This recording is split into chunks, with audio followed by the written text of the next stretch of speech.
Our big concern here is that the agencies aren't doing their work. We have a group of volunteer citizens, and it's really developed into a unique citizen science project. People are going out and learning the science, learning the techniques. We've lined up an environmental lab, take those samples from us and do a certified analysis. And we do a chain of custody. So there's a proof of everybody that's handled the samples. They are tromping out there in 3 feet of snow and having their friends pull heavy sleds and all the equipment and supplies. Rivers were all iced over, so they're having to take augers out and auger through the ice. And it was at a site that there was a lot of drone video that had been taken through the summer and fall of what looked like to be upwelling mud along the trench where they had built the roads and made the work site for the HDD crossings. The history of the Mississippi River site is that they had frac-outs that were very close to the river. With thermal imaging, found 2 spots where the water never froze all winter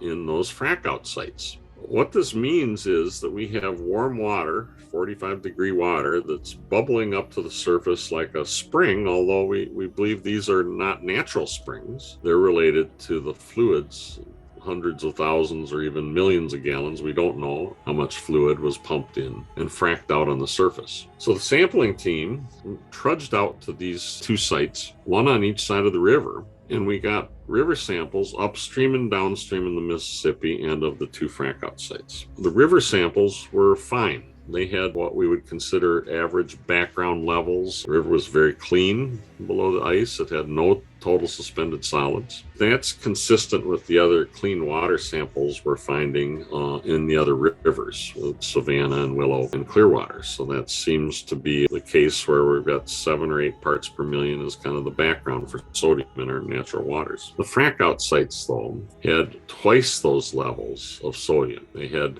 15 and 18 parts per million sodium.